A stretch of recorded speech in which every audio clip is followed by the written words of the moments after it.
দিদি আপনাদের এখানে দিদি আপনাদের এখানে যে ভোট পরবর্তী যে হিংসা হচ্ছে এখন, মানে ভোটের আগে তো হয়েছে, ভোটের পরেও যে ধরনের অত্যাচার চলছে, সেই বিষয়ে আপনারা একটু বলুন যে এখন আপনারা বর্তমান কি পরিস্থিতি এখানে রয়েছেন এই সন্দেশখালীর সরবেরিয়া আগারাটি এই অঞ্চলে? এখানে এখানে কি বলতো,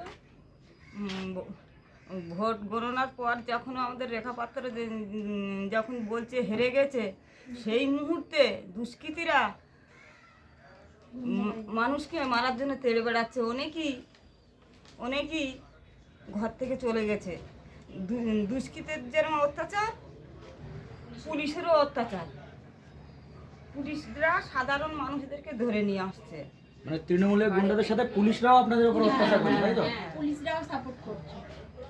তো এই মুহূর্তে মানে এই যে ভোটের পরে বাহিনীরা কিছু করতে পারছে না, পুলিশ দিয়ে করাচ্ছে। এমন যাকে পাচ্ছে তাকে তুলে নিয়ে যে পুলিশ ওখানে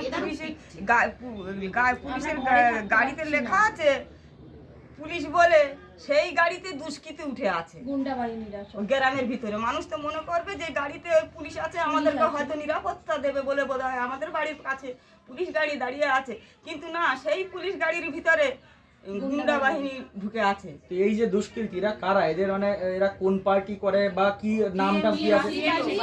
গুন্ডারা টিএমসি পার্টির গুন্ডারা। কিছু নামটাম যে কুতুব শেখ, স্বাগতা, বিষ্ণুপ্রিয়া, মিঠু সর্দার।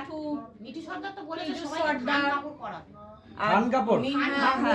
আর ভোটের পরে, গণনার পরে সবাইকে ধান কাপড় পরাবো, ধান কাপড়টা দিয়ে যাবো আমি। সবাই গ্রাম শুধু জালি দেবে বলেছে, দোকানপাট লুটপাট করবে, আর স্বামীদের নামে তো মানে 7-8টা করে কেস দিয়েছে।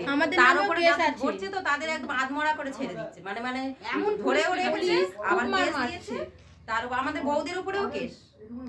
আর ওই স্বাগতা ব্যানার্জি বলছে বলে কি রক্তই গঙ্গা বইয়ে দেবো। তাহলে কোন মানুষ এই ইয়েতে ভয়ে বা মানুষ গ্রামে থাকতে পারে? গ্রামের মানুষ আর গ্রামে থাকবে? গ্রামের মানুষ গ্রামে নেই। মহিলাদের উপরে এমন ভাবে পুলিশ লাঠিচার্জ করেছে যে মহিলাদের হাতের শাখা পর্যন্ত ভেঙে গেছে। মহিলাদের উপরে পুলিশরা এমন ভাবে মারধর করেছে, মানে আমরা কি করবো, আমাদের দেখানোর জায়গা নেই। আমারও মানে রুলের বাড়ি মেরেছে পাছায়, এতগুলো একই জায়গায় একভাবে মেরেছে, সেগুলো তো দেখানোর জায়গা নেই, দেখাবো সবাইকে। দেখুন, আমরা আজকের সারাদিন এই বসিরহাটের বিভিন্ন যে বিধানসভা এলাকায়, যেরকম মিনাখা, সন্দেশখালী, হাড়োয়া, দেগঙ্গা, ওদিকে বাদুড়িয়া বা বসিরহাটের বিভিন্ন এলাকায় যে ধরনের অত্যাচার হয়েছে, নির্বাচন পরবর্তী সময়েও সেই মানে অত্যাচার অব্যাহত। এবং আমরা আজকে এসেছিলাম যে সন্দেশখালী বিধানসভা সরবেরিয়ার যে আগারাটি অঞ্চল, এখানে তো দেখুন নির্বাচন পরবর্তী সময় কী ধরনের অত্যাচার এখনও চলছে। এবং পশ্চিমবঙ্গে ভোটের পরেও যে মানে গণতন্ত্র যে পশ্চিমবঙ্গে নেই, সেটা এই দিদিদের মুখ দিয়ে আপনারা শুনলেন। এবং এনাদের স্বামীরা ঘর ছাড়া, ছেলেরা ঘর ছাড়া, এনারা রয়েছেন, এনাদের উপরেও অত্যাচার হচ্ছে। এবং ঘর বাড়ি পুড়িয়ে দেওয়া, বিভিন্ন হুমকি বা দোকানপাট লুটপাট বা বিভিন্ন মিথ্যা কেস এবং পুলিশি অত্যাচার চলছে। এতদিন তৃণমূলের অত্যাচার চলতো, এখন এদের সাথে পুলিশি অত্যাচার চলছে। সুতরাং বিশেষ করে মুসলিমদের দ্বারা এখানে হিন্দুদের উপর বেশি অত্যাচার হচ্ছে, এবং বিশেষ করে আদিবাসী সমাজ যারা, তাদের উপর বেশি এখানে অত্যাচার করছে। কারণ এই যে তৃণমূলের যে নৈরাজ্য পশ্চিমবঙ্গে, সেটা কোন লেভেলে আপনারা যারা দেশে বিদেশে আছেন তারা দেখুন। এবং আমরা বিভিন্ন মানুষের সহযোগিতা নিয়ে তাদের যেটুকু পারছি সহযোগিতা করছি, বা আগামী দিনে মানে আইন কানুন বা তাদের আশ্রয় দেওয়া থেকে শুরু করে খাবার দাবার যেভাবে পারি আমরা আমাদের সর্বোচ্চ চেষ্টা করব।